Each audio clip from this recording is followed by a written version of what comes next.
Hello my YouTube family, कैसे हैं आप सभी। डेली लाइफ विद मीत में आप सबका बहुत बहुत स्वागत है।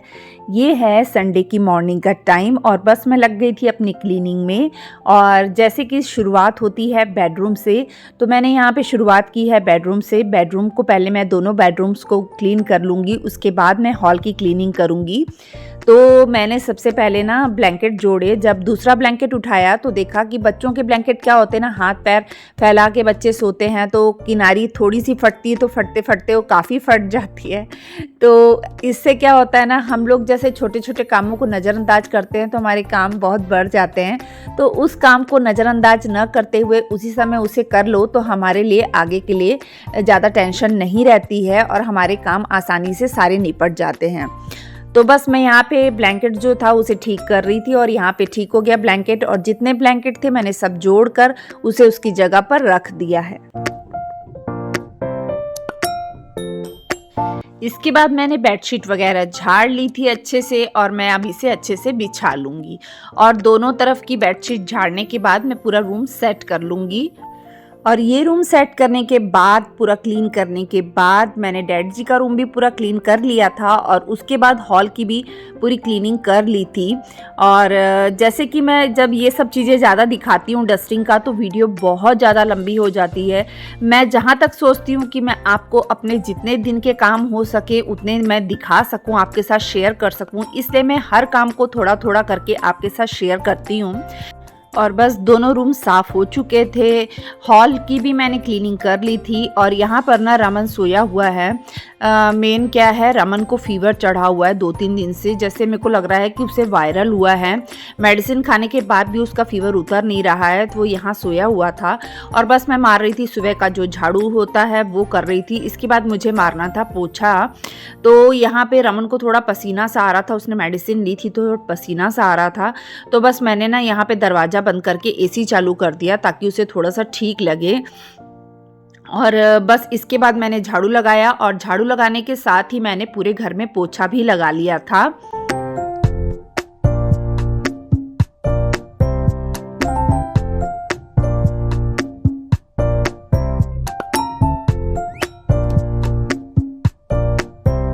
और डस्टिंग मैंने पहले ही कर ली थी।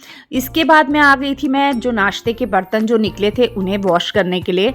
तो बस मैंने ना फटाफट जो बर्तन थे उन्हें मांज लिया था और मैं अब फटाफट बर्तनों को धो लूँगी और उनकी जगह पर उन्हें लगा दूँगी। और ऐसा होता है, बर्तनों का काम अगर हो जाए ना तो ऐसा लगता है आधा काम हो गया। एक झाड़ू पोछे का काम और एक बर्तन का काम हो जाता है तो काफ़ी हल्का लगता है। और कपड़े मैंने, जैसे कि आपने देखा होगा इससे पहले वाले व्लॉग में, मैंने शाम को ही कपड़े धो लिए थे। तो कपड़े जो थे वो कपड़ों का काम एक दिन पहले ही मैंने रात के टाइम पे कर लिया था। तो कपड़ों का काम नहीं था, बस बर्तन का काम था और मैं यहाँ बर्तन धो रही हूँ। बर्तन भी मेरे हो ही गए हैं। अब जो सिंक का एरिया है मैं इसे अच्छे से साफ़ कर लूँगी।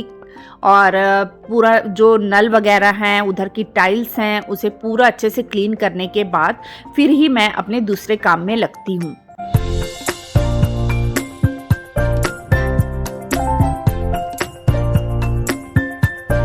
फिर मैंने पूरा दिन कुछ भी शूट नहीं किया। और इसके बाद शाम का समय हुआ और शाम के ये जो बर्तन धो रही हूँ, ये शाम की चाय के जो थोड़े से 1-2 बर्तन निकले थे बस वो हैं। और ये सब्जी लेकर आ गए थे और सब्जियाँ जो थी ना वो पड़ी थी, तो मैंने सोचा कि क्यों ना मैं सब्जियों को भी धोकर रख लूँ।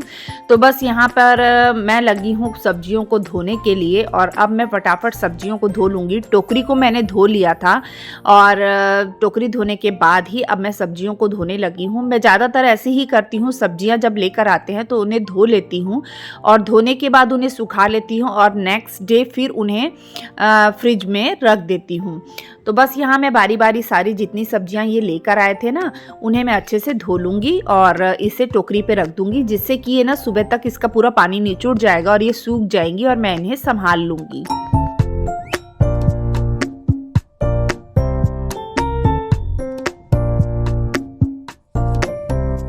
सब्जियों को धोकर रखने से ना हमारे काफ़ी जो काम होते हैं ना वो आगे के लिए इजी हो जाते हैं। और ये छोटी छोटी आदतें ही ना हमारे आगे जाकर समय बचाती हैं। जैसे हमें जल्दबाजी हो, कुछ काम करना हो, तो हम बस फ्रिज से सब्जी निकाली और उसे कट करके हमने फटाफट चढ़ा दी, क्योंकि हमने उसे धो के सुखा कर रखा है तो वो पहले से ही साफ़ है। तो बस यहाँ पर मैं ना ऐसी करती हूँ, बारी बारी हर सब्जी को धोकर रख लेती हूँ, 2-2 पानी अच्छे से धो लेती हूँ मल मल के। उसके बाद उसे फिर मैं अलग अलग टोकरियों में जैसे भिंडी हो गई, उसे अलग टोकरी में डाल दिया था मैंने धोकर, और कुंदरू को इसी में डाल दिया था, क्योंकि भिंडी और कुंदरू मिक्स हो जाते करके मैंने अलग अलग करके रख दिया था। फिर मुनगे लेकर आए थे, इसे भी मैंने धोकर रख दिया है। तो बस ये हो गई सब्जियां धुलकर एक कोने में रख दिए। अब जो आई फ्रूट की बारी, तो फ्रूट रमन के लिए रमन का करके और कोको का करके ज़्यादातर बनाना ज़्यादा आता है हमारे घर में, क्योंकि रमन और शरण को बनाना शेक देना होता है, और कोको भी बनाना जो होता है वो बहुत ज़्यादा खाता है। उसे दिन में कम से कम 4 से 5 बनाना वो वैसे ही खा लेता है। तो बस इस करके मैं वो सबसे ज़्यादा मंगाती हूँ। और जो एप्पल होता है वो भी कोको खाता है, तो कोको को एप्पल के सीड्स निकाल के मैं कट करके हमेशा दे देती हूँ। तो जब मैं संभाल रही थी फ्रूट्स, तो आया मेरे पास और केला मांगने लगा, तो मैंने फिर एक केला उसे छील कर दिया, तो फिर वो लेके खा के चलता बना। और वो कहीं नहीं जाता है, वो मेरे पास ही बैठा रहता है। वो किचन में ही बैठा हुआ था। जब मैं फ्रूट्स वगैरह वेजिटेबल्स वगैरह संभाल रही थी ना, तो वो मेरे पास में ही बैठा हुआ था। और मैंने ना दूसरी टोकरी भी खाली कर ली है, जिसमें मैंने भिंडियाँ धो के रखी थी। अब मैं बस मौसम्बी वगैरह और केले वगैरह एक में कर दूंगी, और एप्पल और मैंगो जो थे ना वो एक टोकरी में कर दूँ, क्योंकि एक में ना आते नहीं है फ्रूट्स, बहुत मुश्किल हो जाती है। तो मैं ऐसे ही करती हूँ, जैसे ज़्यादा फ्रूट्स रहते हैं तो 2 टोकरियों में कर देती हूँ, और जो उसके बाद जो जैसे धीरे धीरे फ्रूट्स जब ख़त्म होने लगते हैं, कम होने लगते हैं, तो फिर मैं एक टोकरी में कर देती हूँ। इससे मतलब फ्रूट ख़राब भी नहीं होते, और डेली के डेली ना ऊपर नीचे करते रहो, या उनमें से जो ख़राब फ्रूट होते हैं उन्हें निकाल दो ना, तो बाकी फ्रूट अच्छे रहते हैं, ख़राब नहीं होते। तो बस यहाँ मैंने जो आलू प्याज थे उसे भी निकाल कर अलग से उसमें डाल दिया था और टब में। और बस उसके बाद में आ गई, मैंने किचन का वेजिटेबल वगैरह संभालने का, मेरा फ्रूट संभालने का काम हो गया था। और उसके बाद आ गई थी मैं कपड़े, जो मैंने एक दिन पहले कपड़े धोए थे उन्हें संभालने की बारी आ गई थी। तो जो जोड़ने वाले कपड़े हैं उन्हें मैं जोड़ लूँगी, और जो प्रेस करने वाले कपड़े हैं उन्हें मैं अलग कर दूँगी। तो कोको यहाँ पर भी ना रमन को, जैसे रमन कह रहा था मम्मा मुझे भूख लगी हुई है, तो शरण उसे एप्पल कट करके दे रहा था, तो कोको बहुत ज़्यादा तंग कर रहा था। और शरण क्या है ना, डायरेक्ट कोको को मतलब कोई भी चीज़ ना उसको डायरेक्ट नहीं देता है, क्योंकि कोको क्या है ना अचानक से झपटा मार देता है। तो शरण थोड़ा सा मतलब हिचकिचाता है उसको देने के लिए, तो शरण मेरे पास ले आया था, कहने लगा मम्मा आप ही इसे दे दो। तो फिर वो मेरे पास रख के चले गया था, और कोको को भी पता है मम्मा ही खिलाएगी अपने हाथ से, तो वो भी मेरे पास आ गया था। और बस मैं यहाँ पे कपड़ों को अच्छे से तय कर रही हूँ, और कपड़ों को ना मैं प्रॉपर अच्छे तरीके से तय करती हूँ। मुझे अच्छे तरीके से तय लगे हुए कपड़े ही अच्छे लगते हैं। मुझे ऐसे कि कुछ भी जोड़ दिया, ऐसे कुछ भी रख दिया, इस टाइप से अच्छा नहीं लगता है। जैसे कपड़ों की तय होती है मैं वैसे ही करके जो कपड़ों को मैं तय लगा लेती हूँ उन्हें मैं अलमारी में लगा दूंगी, और जो प्रेस करने वाले कपड़े हैं उन्हें मैं अलग करके रख लूंगी। इस बीच में कोको भी मेरे पास आ रहा था, और शरण ने मुझे ना वो दे दिया था एप्पल कट करके कि मम्मा आप इसे खिला दो। फिर कोको मेरे हाथ से खाने के लिए आ गया था, और बस मैं काम भी कर रही हूँ, और साथ साथ में मैं कोको को यहाँ पे एप्पल भी खिलाती जा रही थी। और मेरे काम करते के बीच में उसने पूरे एप्पल खा लिए थे।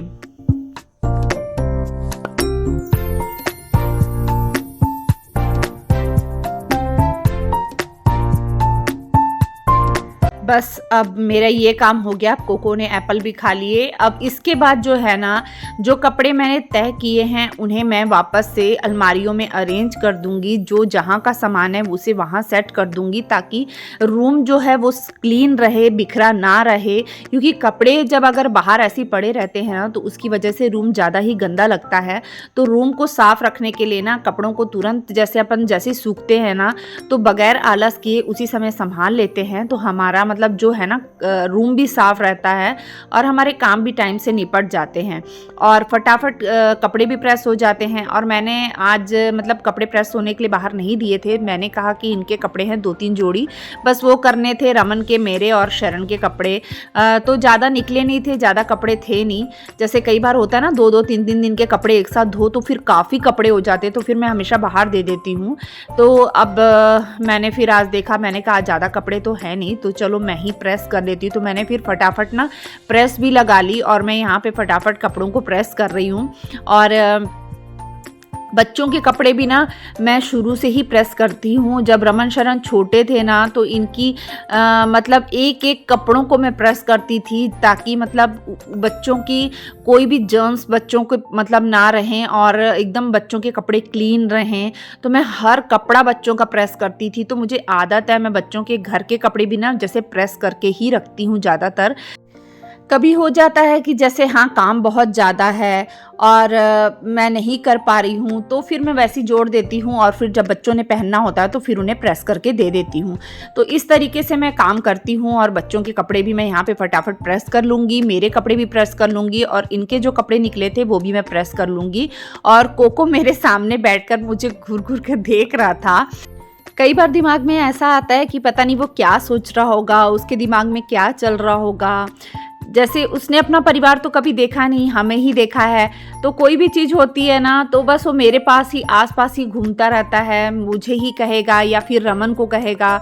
तो आजकल इनको भी कहने लग गया है, जैसे कोई चीज़ होती है, मांगना होता है ना कोई चीज़, जैसे मैं नीचे बैठी हूँ कोई चीज़ खा रही हूँ तो बाकायदा हम उसके लिए रखते हैं और उसे देते हैं।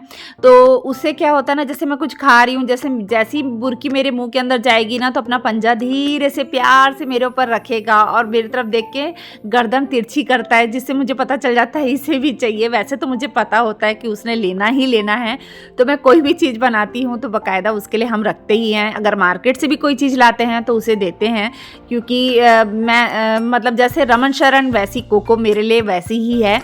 और यहाँ पे बस मैं कोको के साथ मस्ती कर रही हूँ। कोको ये क्लास अगर आप दबाओ थोड़ा सा तो करते ना इसको क्लोजेस्ट होना चाहिए हैंडल बार से।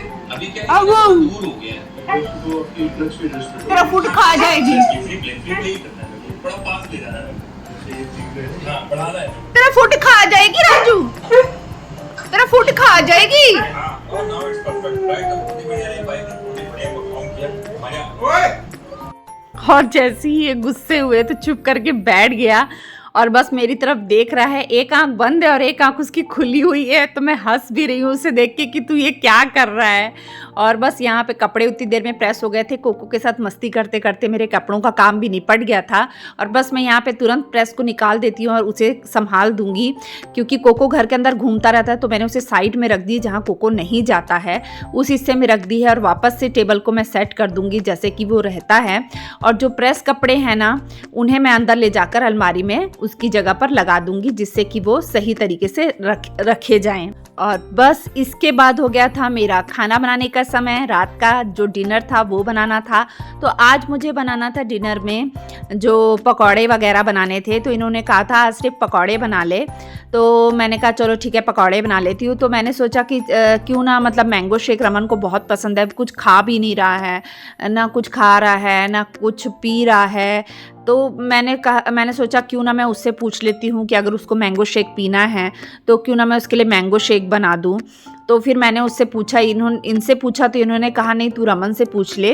तो रमन से पूछा तो कहने लगा मम्मा आप मैंगो शेक बना लो। तो बस मैंने ना यहाँ पे एक तरफ मैं पकौड़े की तैयारी कर रही हूँ और दूसरी तरफ मैंने मैंगो शेक भी फटाफट बनाकर ना रख लिया था। तो यहाँ पे चटनी की भी तैयारी कर रही हूँ मैं। साथ में मैंने टमाटर, धनिया और मिर्ची और लहसुन जो मैं डाल के बनाती हूँ ना वो चटनी भी मैंने तैयार कर ली थी पीस के। और एक तरफ मैं पकौड़े की तैयारी कर रही थी। तो बेसन में जैसे कि मैं बारीक बारीक प्याज काट के डाल देती हूँ लंबे लंबे, और उसकी ना एक एक कली को मतलब अलग कर लेती हूँ। तो वो डाल दिया, आलू डाल दिए बारीक बारीक कट करके, धनिया डाल दिया, मिर्ची डाल दी और इस तरीके से उसमें नमक, मिर्च और गरम मसाला डाल दिया और उसका घोल तैयार कर लिया। तो ये था पकौड़े का। और चटनी का मैंने आपको बता ही दिया। और साथ में मैंने मैंगो शेक भी तैयार कर लिया था। तो बस अब मैं फटाफट ना मैं अब कढ़ाई रखूँगी और उसके बाद फिर मैं फटाफट पकौड़े भी उतारूँगी। फिर क्या होता है ना, टाइम से बच्चों को दे दो तो बच्चे खा लेते हैं, और रमन की मेडिसिन खाने का टाइम भी हो रहा था। जैसे कि फ़ीवर में अपन हर 4 घंटे में बच्चे को दवाई देते हैं, तो जैसे ही वो दवाई खाता है ना तो थोड़ा सा फ़ीवर उतरता है, फिर फ़ीवर चढ़ जाता है, तो हाथ पैर भी में भी कह रहा है मम्मा दर्द हो रही है, अच्छा नहीं लग रहा। और संडे को कोई डॉक्टर बैठता भी नहीं है, तो देखेंगे कल सुबह सुबह उसे डॉक्टर के पास ले जाएंगे। हम डॉक्टर के घर ले जाते हैं सीधा, और वहाँ दिखाकर फिर उसे तुरंत ले आएंगे। सर के बैठने का टाइम तो 11-12 बजे होता है, और हम 8 बजे ही ले जाते हैं उनके घर में, जाकर उनको दिखा देते हैं, तो वहाँ फटाफट से वो देख लेते हैं और मेडिसिन भी लिख देते हैं। तो अब देखेंगे कल सुबह उसे लेकर जाएंगे।